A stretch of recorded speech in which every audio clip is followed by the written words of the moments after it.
Hey guys, tonight we're stepping into your sandals and strolling into the utterly average, gloriously mundane life of a Roman accountant, someone whose name never made the history books but whose work kept ancient Rome from slipping into complete financial chaos.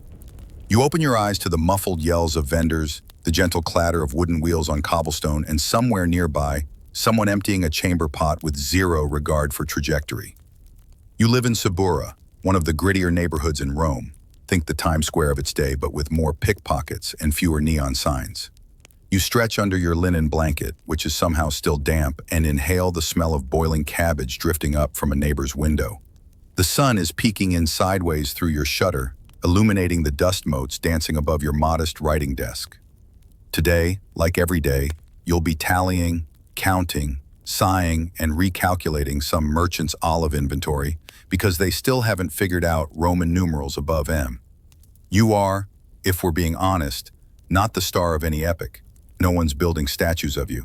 You don't command legions, and your greatest military strategy is deciding whether to brave the public baths or hold off another day. Still, your job matters. You help keep grain prices stable, track the denarii owed to the baker, and prevent 3 different guilds from embezzling each other into oblivion. So, before you get comfortable, take a moment to like the video and subscribe, but only if you genuinely enjoy what I do here. Let me know in the comments where you're listening from and what time it is there. I love seeing how far this little bedtime channel travels. Now, dim the lights, maybe turn on a fan for that soft background hum, and let's ease into tonight's journey together. The morning ritual begins with the floor. It's cold, always cold. You swing your legs out of bed and land squarely in a puddle you hope is rainwater. Outside your window, a rooster is having an existential crisis, crowing wildly at a sun that's already halfway up. The walls around you are cracked and graffitied. Insults, love confessions, and a rather detailed drawing of a man being chased by a goat. You dress quickly, fastening your tunic and fumbling with the sash. Your one decent toga is hanging limply on a nail, creased and vaguely stained. Possibly fish sauce? Possibly ink? Possibly existential despair? Doesn't matter. You'll drape it anyway, because appearances still count, even for a man whose greatest weapon is a wax tablet. The air in the tenement stairwell is thick with smoke from someone's failed attempt at toasting barley. You descend the creaky stairs past open doorways where neighbors argue, kiss, cook, and curse, all at once. Below, a man is selling roasted chickpeas, another is butchering an eel that seems to be winning, and a third is reading out loud from Virgil to his dog. As you squeeze through the street, someone slaps a flyer into your hand. It's for an upcoming chariot race, with odds scrawled in charcoal. Historians still argue whether betting on races was legal or merely tolerated, but either way, everyone's doing it. You pocket the flyer, mentally noting that the red faction is due for a win. Not that you'll place a bet. You've got precisely 8 sestertii to your name, and you've already promised 3 to your landlord and 1 to your future self. Outside your local bakery, there's a line, not for bread, but for gossip. The baker's wife claims to have seen a senator sneaking out of a brothel dressed as a gladiator. You pretend not to care, but mentally file the detail away. These little snippets are what make the ledgers bearable. A child runs past you wearing a tunic too big for him and no shoes at all, shouting, "Fire!" But no one moves. False alarm. Again. Probably another kitchen flare-up. It happens so often people don't even flinch unless the flames are visible inside their own apartment. Back in your room, you sit for breakfast. A piece of dry bread, a smear of olive paste, and half a fig someone traded you yesterday for translating a receipt. It's not glamorous, but it's something. You chew slowly, eyes on your wax tablet, going over the day's schedule. Check the warehouse records, reformat the temple donations list, and argue, politely, with Cassius over his creative accounting and the vinegar tax. Just as you're about to leave, you hear footsteps, slow, deliberate. It's your upstairs neighbor, Flavia, a seamstress with a grudge against gravity. She stomps like a centurion and curses like one, too. "You call this a ceiling?" she yells, tapping rhythmically with her broom handle. You make a note, stop by the landlord's office later and remind him to maybe, finally, never fix anything. With toga in place, scrolls tucked under your arm, and sandals moderately polished with yesterday's toga hem, you open the door to the Roman sun, already aggressive despite the early hour. You squint, mutter a quick prayer to Mercury for good business, and step onto the street, careful to avoid a stream of something suspicious leaking from a cart stacked with fish barrels. And just like that, the day has begun. The street greets you like an overfamiliar friend, loud, chaotic, and probably trying to sell you something. You shift your scrolls under your arm, glance at the sky for no real reason, and head toward the communal latrines. Yes, that's your first stop. Not glamorous, but essential, especially after yesterday's lentil stew. Sabura's alleys twist and snake unpredictably, clogged with people and carts and the occasional stray pig. The air smells like a mix of garum, sweat, and baked clay. You pass a boy hawking fresh honey cakes, quotation marks very much needed, and a man trying to recite Cicero while juggling clay cups. Spoiler, he's not good at either. You reach the latrines just in time to join a queue already curling around the corner. It's not so much a line as a loose congregation of men pretending not to judge each other. The latrines are public, yes, but they are also profoundly social.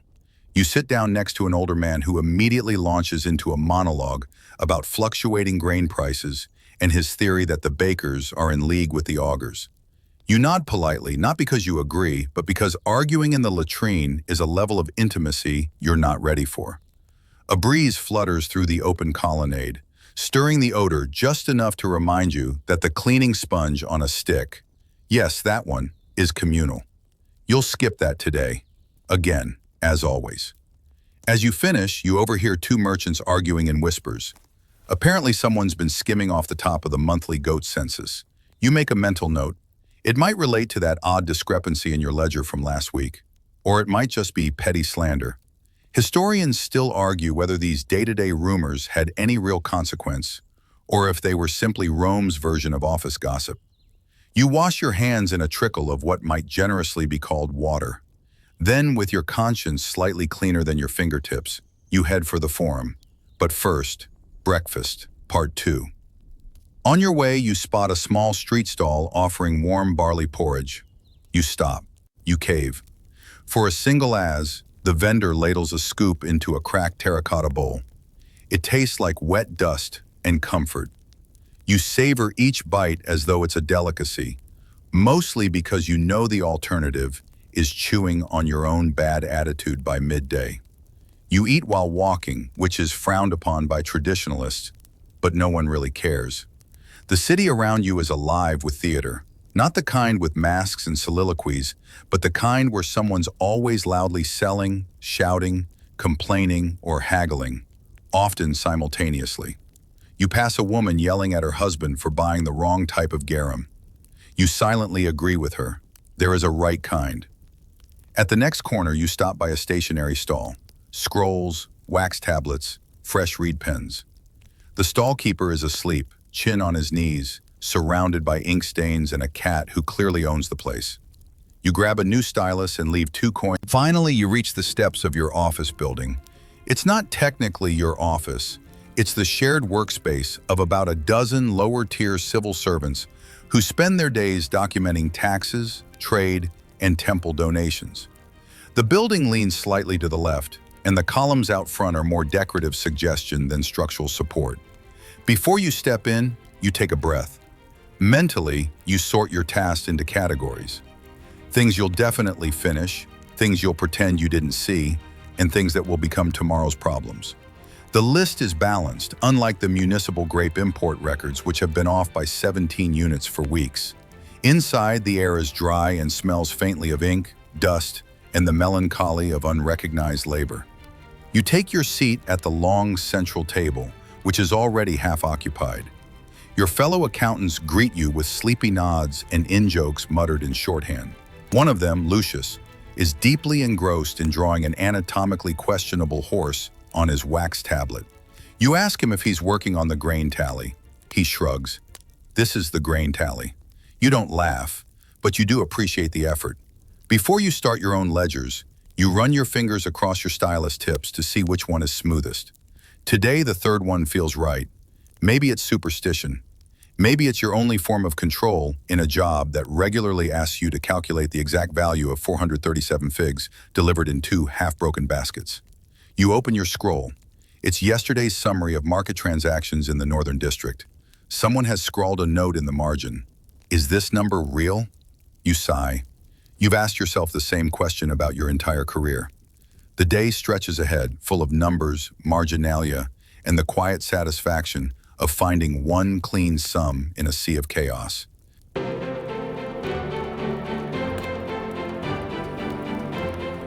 Your back cracks as you lean forward, your stylus hovers, and just before you press it into the wax, someone spills ink on your toga, again. The spill is blue, not deep, impressive blue, but faintly purple, like a grape that gave up halfway through fermenting. You sigh. No apology comes, of course. The culprit, a twitchy apprentice named Gaius, simply shrugs and mutters something about accidental elbow momentum, then resumes scratching symbols into a scroll he's holding upside down. It's going to be that kind of day. You mop your toga with the corner of your sleeve, which is frankly just spreading the misery around. Still, you gather your things and step back outside. It's time for the walk to the secondary office across town. Something about verifying supply manifests at a grain storage annex. The Roman streets are no less chaotic than they were earlier, just warmer and marginally smellier. You join the flow of foot traffic on the Via Sacra, trying to walk briskly without looking like you're walking briskly. It's a strange dance, dodging wine carts, togaed officials, and a random group of philosophers engaged in what seems like a yelling contest over the nature of socks. Your destination lies beyond the forum, and the journey will take about 30 minutes if you're lucky, longer if you get pulled into a spontaneous street debate about whether the moon affects the price of cheese. Spoiler, someone will definitely try. As you turn onto a narrower path, flanked by overflowing balconies, you spot an all-too-familiar mime. He's painted white, wearing a tunic 3 sizes too small, and pretending to be trapped inside an invisible amphora. You try not to make eye contact. Mimes feed on attention. But he sees you, of course he does, and begins mimicking your walk with exaggerated slowness, drawing a small crowd. You power forward, choosing the noble Roman strategy of passive-aggressive denial. Historians still argue whether street performers like him were a cherished cultural asset or merely a tax-free nuisance. At the corner near the Temple of Castor and Pollux, you're nearly bowled over by a delivery boy lugging 3 amphorae of olive oil. He mutters an apology without stopping, and you're left with a splash of oil on your sandal and a few new olives rolling underfoot. Another passerby, spotting the spill, scoops one up and eats it without hesitation. You silently wish you had that level of confidence. A familiar scent wafts from the open shutters of a nearby bakery. Honey cakes, fresh and warm. You hesitate for half a second, but stay your course. You have 2 copper coins left for the day, and you promise yourself not to spend them unless absolutely necessary, or unless a pigeon drops dead directly on your desk again, which it did last week. You pass a makeshift shop where a merchant is loudly advertising 100% guaranteed genuine Egyptian linen, which you know is neither genuine nor linen. Behind him, 2 women are arguing over whether it's appropriate for a widow to wear red to a market festival. You slow briefly, intrigued by the gossip, but move on when one of them starts crying and throwing walnuts. Now you're climbing a slight hill. Rome is nothing if not built on inconvenient angles. Your legs protest, your scrolls jostle under your arm, and your sandal strap threatens to snap in protest. A man passes you carrying a full jar of pickled fish, humming loudly. You make way. The last thing you need today is to smell like fermented herring until sundown. You pass a statue of a general no one remembers, but whose chiseled jaw remains aggressively impressive. Pigeons have done terrible things to his helmet. At the base of the statue, a group of children is using a broken amphora shard as a sled to slide down a patch of dusty steps. One of them offers you a go. You politely decline. Your spine is already writing passive-aggressive poetry about your career choices. As you near the grain annex, you spot a well-known local character, Marcus the Scribbler. He's the one who's always painting political slogans on walls at night and claiming they're public dialogue. Today's gem, half-finished and misspelled, reads, "The Senate eats figs while Rome burns." You consider offering him your spare stylus, but you doubt he'd appreciate the gesture. Finally, you arrive. The grain office is wedged between 2 temple outbuildings and smells vaguely of mildew and crushed hopes. A dozing clerk at the door squints at you, then waves you in with a grunt. Inside, it's dark and dry and filled with the ever-present scent of dusty parchment. You're greeted by the grain foreman, a man with eyebrows thick enough to store small valuables. He hands you a cracked tablet covered in tight, frantic script. You decipher it slowly, realizing that someone has listed the same shipment of grain 3 times in a row, with slightly altered weights and wildly differing dates. Accounting error, you ask? The foreman shrugs. Or rat damage? Both are equally likely. You find a corner to sit in and begin the tedious process of cross-referencing the shipment records. You compare weights, check supplier names, and pause briefly to consider the philosophical implications of a city that demands 5 types of flour for sacrificial use, but only funds 3. A nearby scribe sneezes violently, knocking over his inkwell.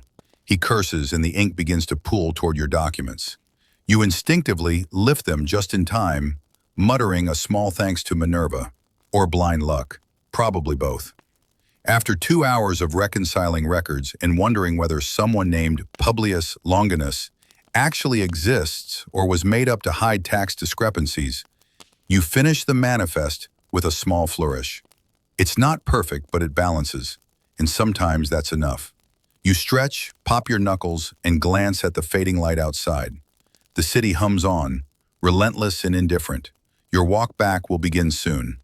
But for a brief moment you lean back, letting your eyes rest as the scent of old grain and drying ink settles around you.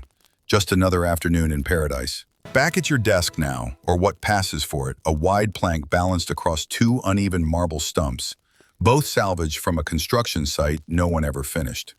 The office buzzes with the dull rhythm of bureaucratic anxiety, styluses scratching, papyrus rustling, a low chorus of sighs from grown men realizing they've miscalculated the same shipment for the 3rd time this week. Your latest assignment? Reconcile discrepancies in the olive oil inventory submitted by a warehouse in Trastevere. Again, you rub your temples. These are the same barrels you reviewed last month and the month before that. Somehow they keep increasing in number despite no new shipments being recorded. One might suspect olive barrel reproduction, if not for the pesky laws of commerce and biology. You unroll the first scroll. It's warped at the edges and smells faintly of goat. The handwriting is an insult to both Latin and your patience. 37 amphorae received, 28 shipped, 14 remaining. You frown. What? Even by Roman accounting standards, where creative math is an art form, this is offensive. You flip to the next scroll, compare, cross-check, then stare into the void for a good 20 seconds. You begin recalculating, scratching numbers into wax, muttering to yourself like a man unspooling slowly into madness. A nearby clerk leans over and offers his solution. Maybe the amphorae are haunted. Not helpful, but points for creativity. Historians still argue whether Roman storage records were accurate, or whether everyone just quietly agreed to pretend they were. You lean toward the latter. Midway through your recalculations, a fly lands directly on your wax tablet. You try to ignore it. It doesn't move. You blow at it, still nothing. Finally, you swat at it, and your hand smears half a column of numbers into oblivion. The fly, triumphant, buzzes off. You re-ink your stylus and start over. Your colleague Lucius, the one who drew that disturbing horse earlier, now leans over with a small wooden tablet. Quick question, he says. If someone owes 16 denarii, repays 10, and then barters a goat worth 3, is the balance 3, or does the goat depreciate? You blink slowly. Does the goat still have all its legs? Most of them. You rub your eyes. Call it 2.5. Round it up if the goat's charming. He nods solemnly and walks away. Outside the office, distant shouting drifts in, someone arguing over a wine tab at a taverna nearby. The muffled clang of a dropped amphora follows, then a long pause, then applause. Rome has opinions, and they are always audible. Your stomach grumbles. It's only mid-afternoon, and the lentil breakfast is but a sad memory. A junior clerk offers you a half-stale honey biscuit in exchange for fixing the math on a receipt scroll he accidentally wrote entirely in Greek numerals. You hesitate, but sugar is sugar. You agree. You're halfway through the biscuit, which tastes like regret dipped in dust, when the door creaks open and a magistrate's aide walks in. He's holding a scroll like it's a dead rat. "This just came from the Temple Records office," he says, dropping the scroll on your already overloaded desk. "Something about inconsistencies and grain offerings to Ceres." He pauses. "And also a minor goat theft complaint from a priest." You nod, but internally you scream. Grain offerings and goat complaints in the same scroll? That's two disasters for the price of one. You read the report. Sure enough, one temple reports 70 units of grain donated. Another, from the same week, lists 54. The twist? They both reference the same ceremony. Your guess? Someone's either lying or skimming, or both. Meanwhile, the goat, the one allegedly stolen, was apparently spotted wandering into a rival temple's courtyard and refusing to leave. Religious politics, Roman edition. You try to remain neutral, but it's hard when your day now involves evaluating goat motivations. You dip your stylus again and begin to write a response report, phrased delicately so no one feels insulted, yet firmly enough that someone somewhere will stop pocketing temple barley. The phrasing must be precise. Last time you called a discrepancy unusual, 3 prefects held a meeting about tone. You pause only once to stretch your back, which now sounds like a catapult being winched. You consider asking for a softer seat, but you already know what your boss would say. Luxury weakens discipline. Easy to say from his imported Syrian recliner. The hour crawls by. You finish the temple report, update the olive oil manifest with a new line for missing but possibly metaphorical, and sign off on 4 goat tax receipts with notes in the margin that translate loosely to do better. There's a small triumph when you finally balance a week's worth of warehouse returns to the exact sestertius. You sit back, relishing the symmetry. It's a fleeting joy, like catching the perfect drizzle of olive oil on a stale loaf. But it's yours. You close your scrolls, blow gently to dry the ink, and seal the last one with wax. It's crooked. It always is. That's fine. You're not building monuments, you're building balance. Lunch arrives not with ceremony, but with a long, low growl from your stomach that even the scribe next to you hears. He nods with understanding and pulls from his satchel a wax-wrapped parcel that smells like pickled onions and mild regret. You follow the scent trail toward the inner courtyard where Rome's least glamorous bureaucrats gather beneath the filtered sun for what they optimistically call a lunch break. The stone benches are uneven, and the one spot in the shade is already occupied by an accountant who has fallen asleep face first into his chickpea mash. You settle beside Lucius, who is chewing with the enthusiasm of a man who hasn't tasted variety in weeks. "New edict coming from the Senate," he says around a mouthful of boiled turnip. "Word is they're changing the tax declaration form again. Something about streamlining." You both laugh. The bitter kind with no real humor in it. The last streamlined form added 17 new checkboxes, 3 of which were for goat ownership alone. You unwrap your own lunch, a rough bread roll, a few olives of questionable texture, and a smear of something that once resembled cheese. You chew thoughtfully while listening to the lunch table's usual chatter. Grain prices, ink shortages, and today's main event, a goat tax loophole. Apparently, a merchant discovered that if you declared a goat as a mobile religious offering rather than livestock, you could reduce your import fees.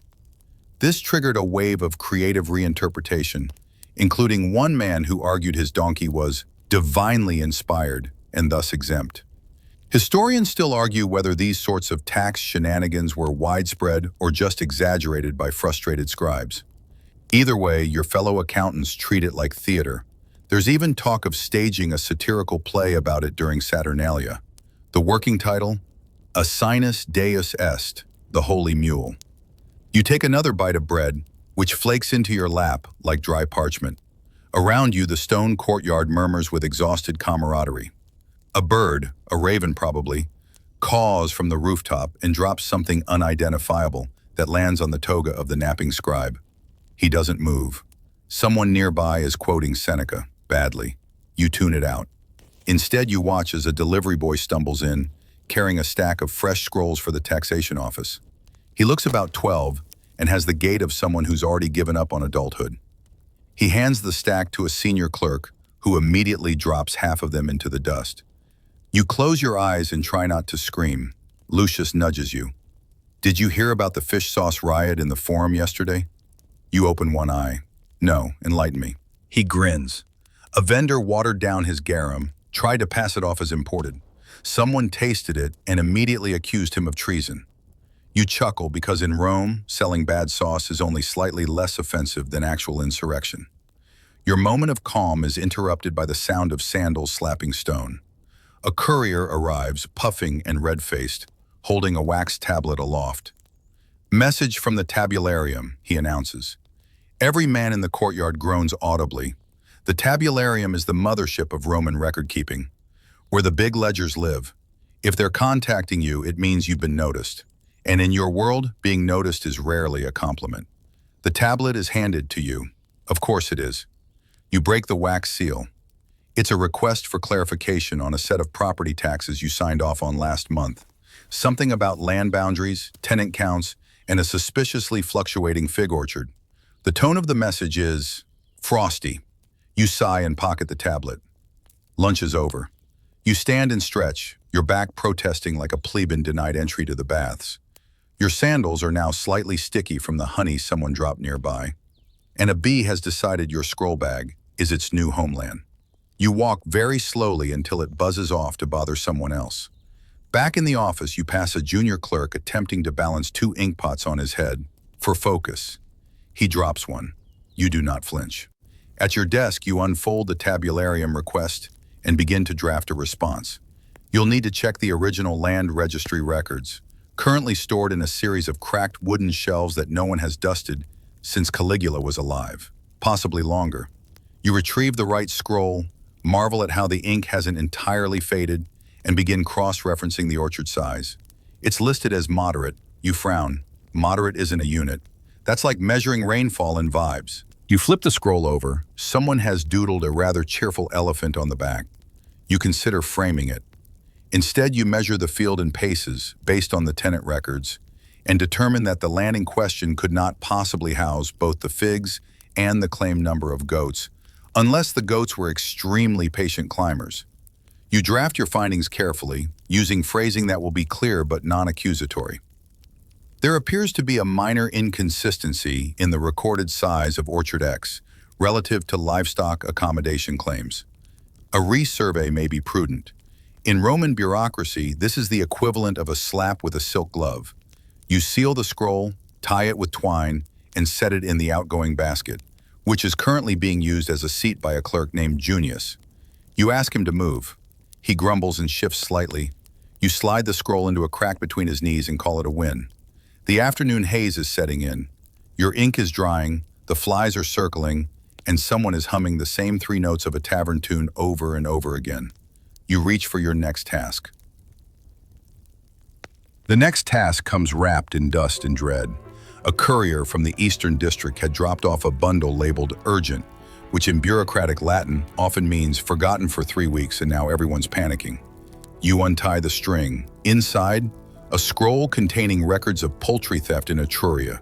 Yes, chicken theft. 3 separate incidents, 4 different suspects, and at least 1 angry senator whose prized hen allegedly disappeared just before it was meant to be sacrificed. You stare at the scroll like it personally offended you. Chickens. You trained under the finest arithmetician in the city to review chicken theft allegations.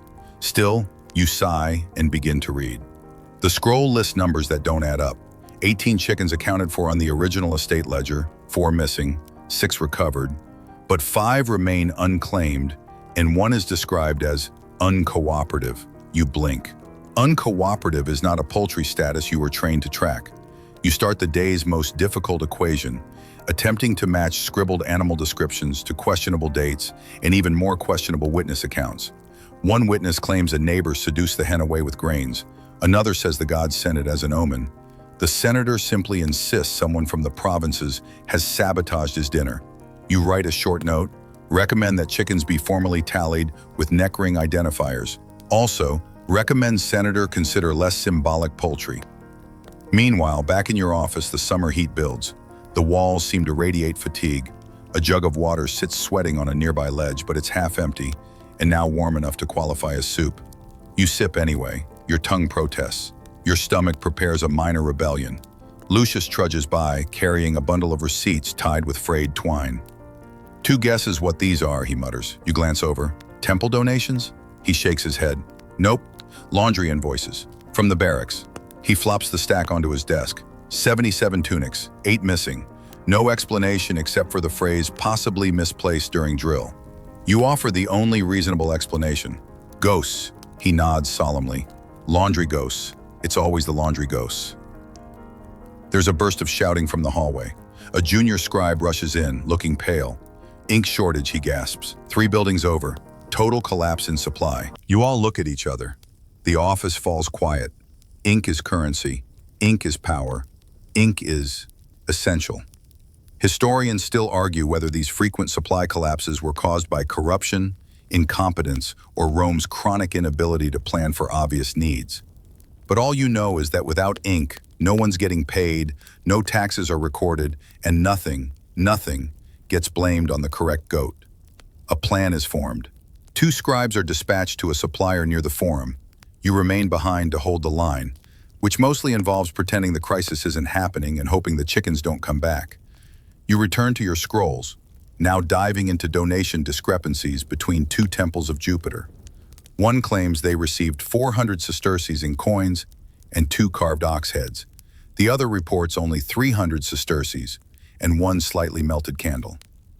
The dates match, the location matches, the offerings do not.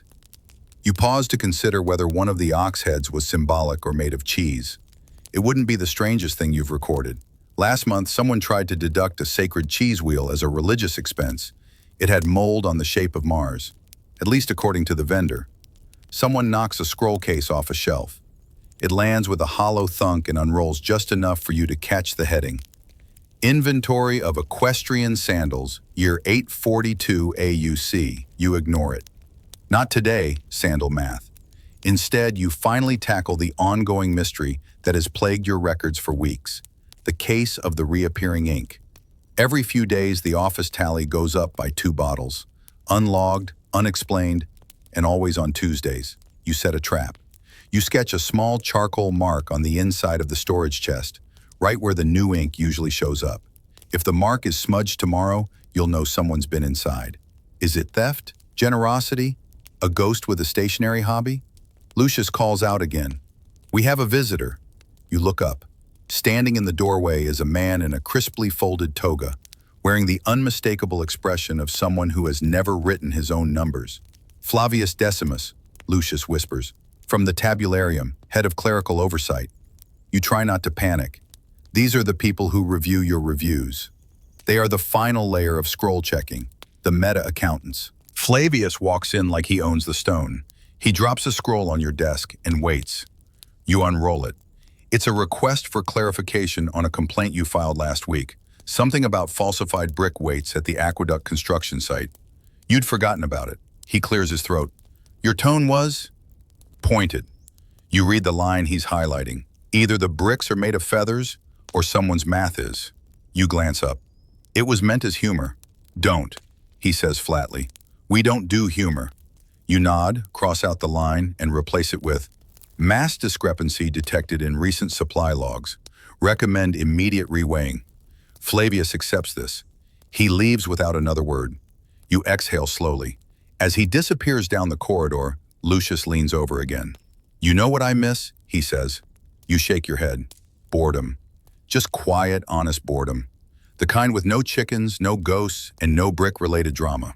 You nod slowly, staring down at your ink-stained hands. You've written 1,000 lines today, balanced 3 ledgers, reported 2 suspected frauds, lost count of how many chickens were missing, and it's still not even evening. And now, just as you think things might quiet down for the last stretch of your workday, he arrives. Not a senator, not a prefect. Worse, your patron's nephew. He saunters into the office like he's gliding on olive oil, wrapped in a toga so white it glows like judgment from the gods. His sandals are too clean, his hair is too perfect, and he's holding a scroll like it's a delicate pastry he's not sure how to unwrap. Ah, he says, spotting you with theatrical delight. My favorite numbers, man. You resist the urge to sigh audibly. Lucianus, you reply. How may I assist? Lucianus is 16, just old enough to pretend he understands governance and just young enough to think numbers obey charisma. He drops his scroll onto your desk with an exaggerated flourish. It's tied in red ribbon, because of course it is. Father says you'll know what to do with this, he chirps. It's my report on the provincial grain census. I handled it personally. You open it carefully. The handwriting is exuberant. Lots of swoops, little hearts dotting some of the letters. The math, however, is apocalyptic. Somehow he's listed that a single village in southern Gaul harvested 20 million bushels of wheat in 1 month. You pause. Did they perhaps plant the entire province with grain? You ask gently. He beams. No, I simply multiplied the average yield per citizen by the number of citizens, and then by the number of days in a month. You nod slowly. Did you account for land size, soil type, or seasons? His smile falters just a bit. Well, no, but I assumed they'd be motivated. You scribble a quick correction on your tablet. That's generous. He leans in. You'll make it presentable, though, won't you?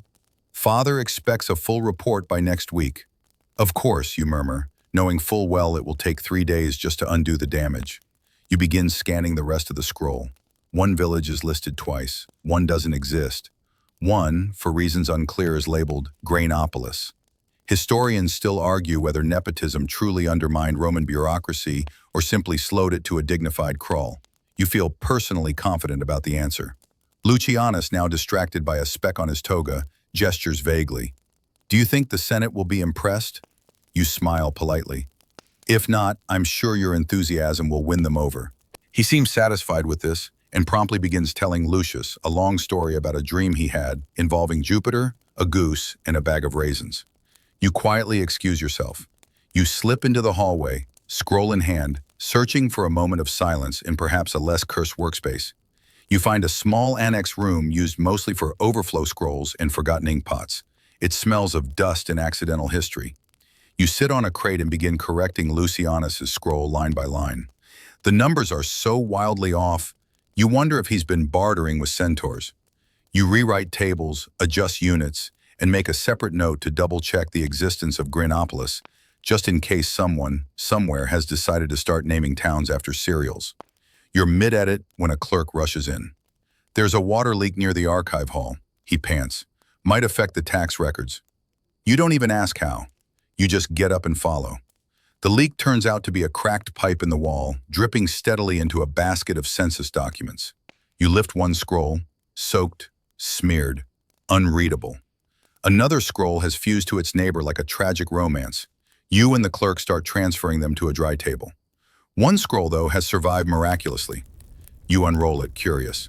It's not tax records. It's a list of ancient laws from the Republic era, many of which are wildly outdated. Slaves may not wear purple sandals. Public weeping afternoon is discouraged. No more than 3 roosters per household, you chuckle. Some part of you wants to reintroduce these just for the chaos. The emergency dealt with, you finally return to your desk. Lucianus is gone, thank all the gods. In his place is a fig, left as a thank you. It's the smallest, saddest fig you've ever seen. You eat it anyway. It's gritty. Just as you settle in to finish one final scroll, a courier arrives. Again. This one is younger, nervous. A message from your supervisor, he says, handing over a wax tablet and hurrying out before you can object.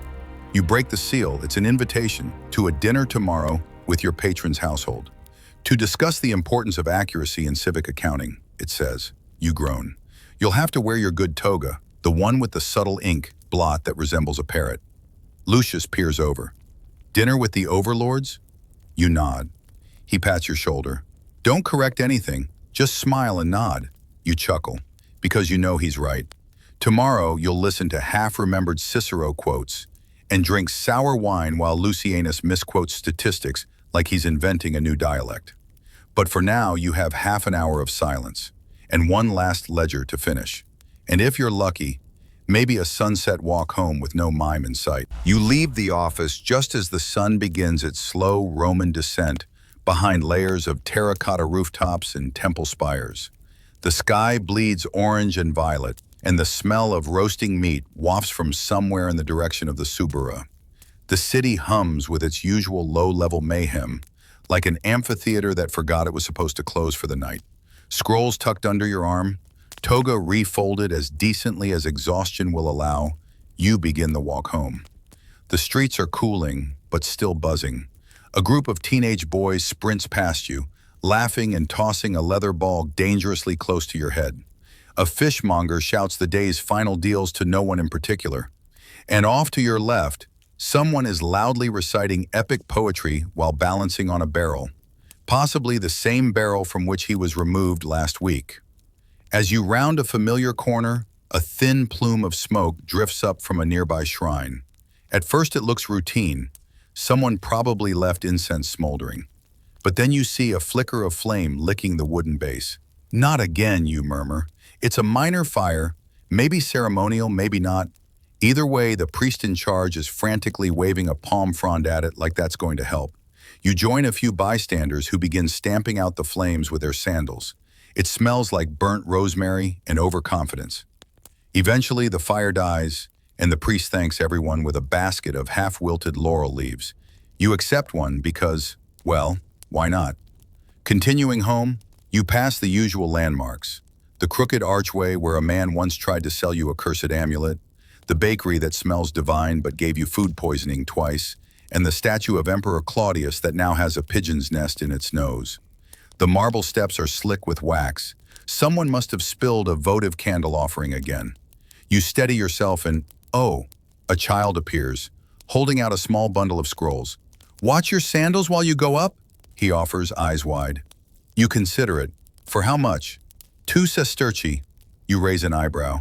"1 sestertius and I won't read them." You nod. Smart kid. You hand him the coin and leave your sandals beside a column, stepping barefoot the rest of the way home, over warm stones that feel oddly grounding after a day of ink and bureaucracy. At your door, you're greeted not by silence, but by the unmistakable sound of philosophical argument coming through the shared wall. Your neighbor, Gaius the amateur philosopher, is holding his nightly symposium with himself and anyone else unlucky enough to be within earshot. "Virtue is a form of geometry," he declares. A crash follows, possibly a wine jug, possibly his sense of self-awareness. You enter your apartment and set down your things. The space is modest, a cot, a desk, a cracked jug of water, 1 stool. It smells faintly of ink, dried herbs, and yesterday's disappointment. You light a small oil lamp, its flame flickering like a nervous debutante. The shadows stretch across your scroll shelf, casting odd shapes onto the opposite wall. You sit. You exhale. Dinner tonight is creative. You've got a half loaf of bread, 1 soft plum, and a bit of mystery cheese wrapped in fig leaves. You chew slowly, not for enjoyment, but to make it last. The bread's edge could chip pottery, and the cheese tastes like it's about to give legal testimony, but it's sustenance. As you eat, you listen to Gaius next door, now launching into a monologue about time being a fish that slips from the hand of the lazy. You nod, mostly because it helps digestion. You unroll 1 final scroll, not for work, just habit. An old copy of Ennius, with notes you've added in the margins over the years. You trace a line with your finger. "He who endures bears the mark of greatness." Or maybe he just missed the deadline, hard to say. There's a soft tap on the wall, 2 knocks. It's your neighbor's signal. He wants to test out a new theory. You knock once in return. "Not tonight, Gaius." He sighs audibly through the wall, then silence. For a few minutes, you sit in the warm lamplight, half humming an old tavern tune. You toy with the idea of writing a poem, or a recipe, or a letter you'll never send. But instead, you take your wax tablet and do what you always do. You begin tallying the day. Hours worked, 12. Scrolls reviewed, 9. Errors found, 42. People who listened to your advice, 0. Livestock involved in work conflicts, 5, including that surprisingly clever goat. You finish the tally, draw a line, and beneath it write, "Still solvent, still breathing." You seal your records, blow out the lamp, and sink into your cot, letting the sounds of Rome, muted footsteps, distant laughter, someone knocking over a clay pot, lull you into the quiet exhale of sleep. You dream in ledgers. Lines, figures, ink stains that turn into rivers, scrolls unrolling endlessly into the night, carried by wind that whispers tax codes in your ear.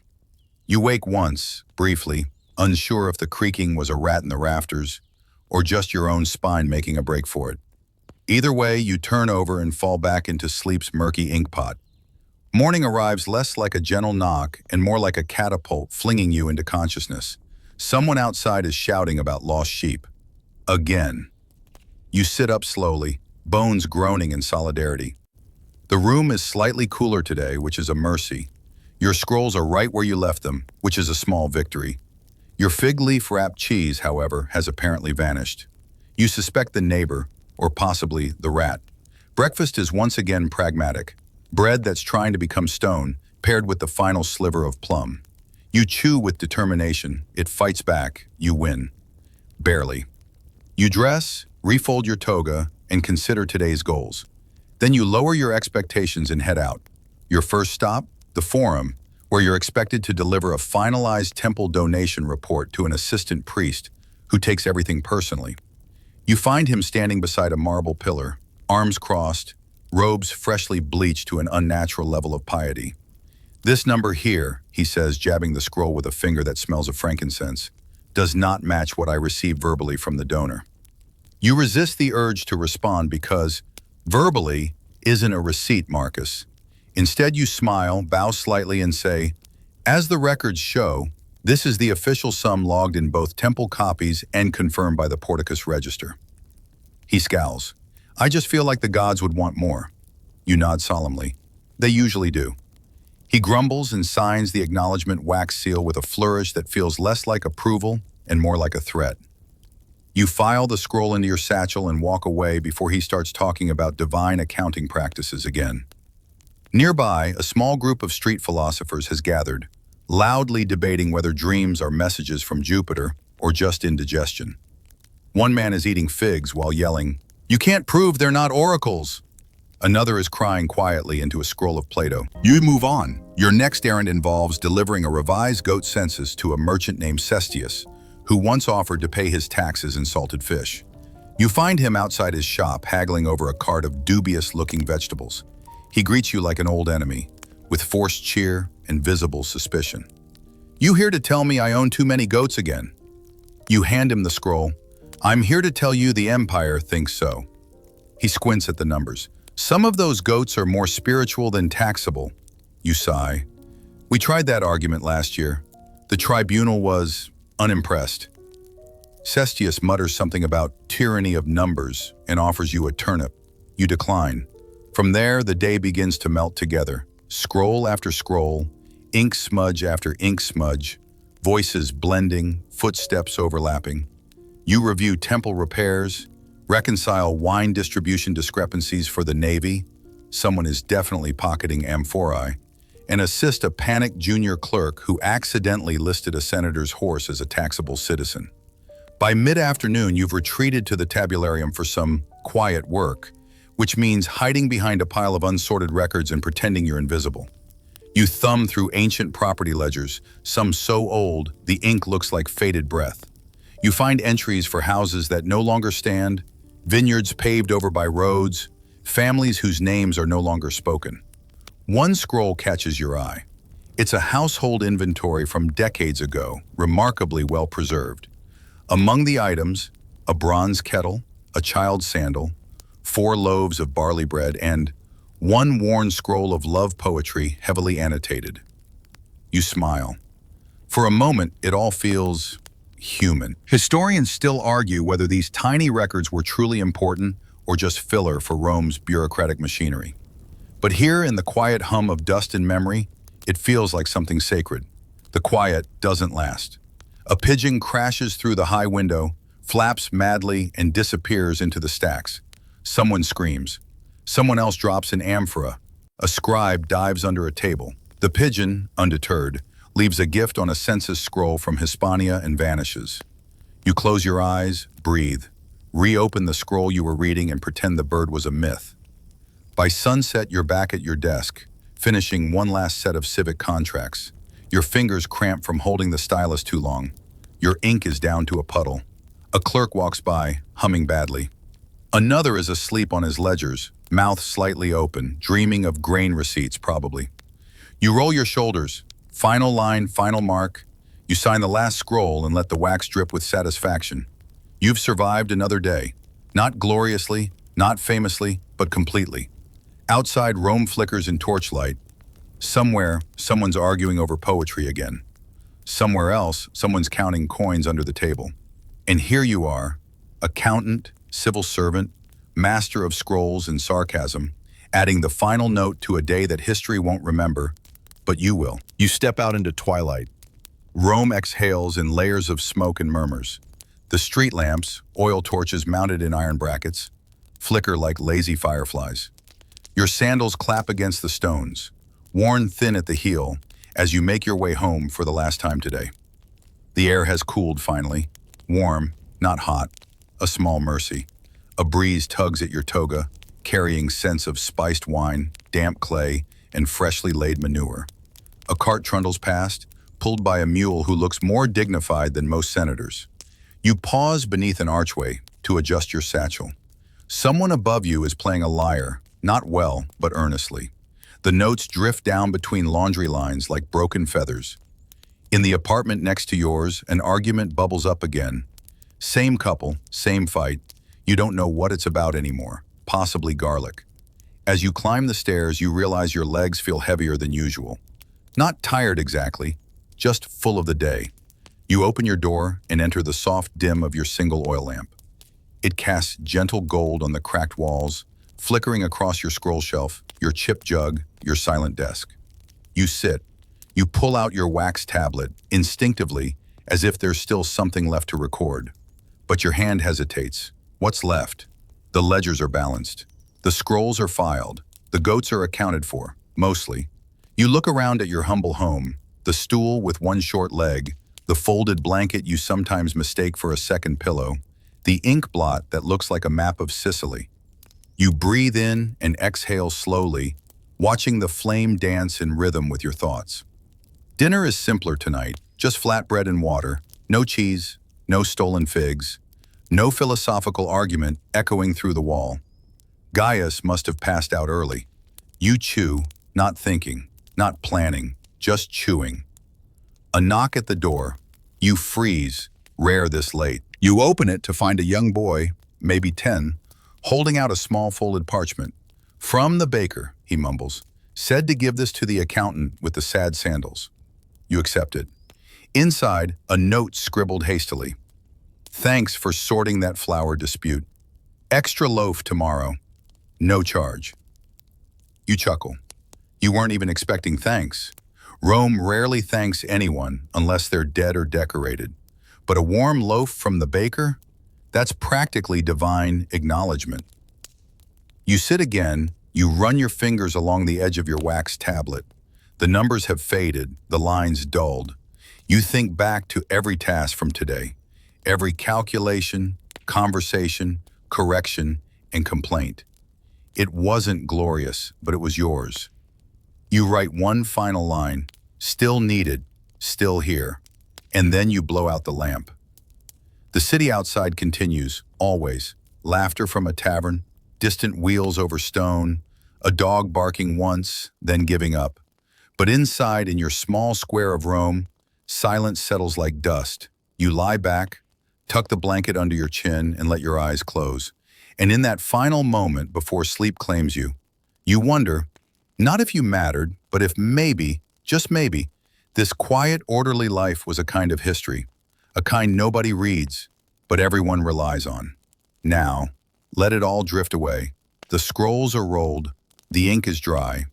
The city outside may still murmur its endless tales of drama, of glory, of noise, but here, within the soft shadows of your room, there's only stillness. The flame has gone out. The weight of numbers and duties has slipped from your shoulders like a cloak left gently on its peg. Your eyes grow heavier, no longer pulled by worries or unfinished columns. You did what needed to be done. You counted what others forgot. You noticed what no one thanked you for, and still, you returned. Every day, quietly keeping Rome upright, one scribbled line at a time. The distant sounds begin to blur, like parchment left out in the rain. The laughter fades, the footsteps soften, the night deepens into something tender. You breathe in, breathe out. Let the stone walls around you fall away. Let the hard bench beneath you soften into the gentle weight of sleep. You are not just a man of numbers. You are the heartbeat beneath the marble, the quiet hand behind the statue. Tomorrow may bring more scrolls, more goats, more errors in the vinegar tax, but not now. Now there is only stillness, only calm, only you, and the quiet rhythm of a life lived with quiet precision. Sleep well, Roman accountant. The city is safe for one more night. Sweet dreams.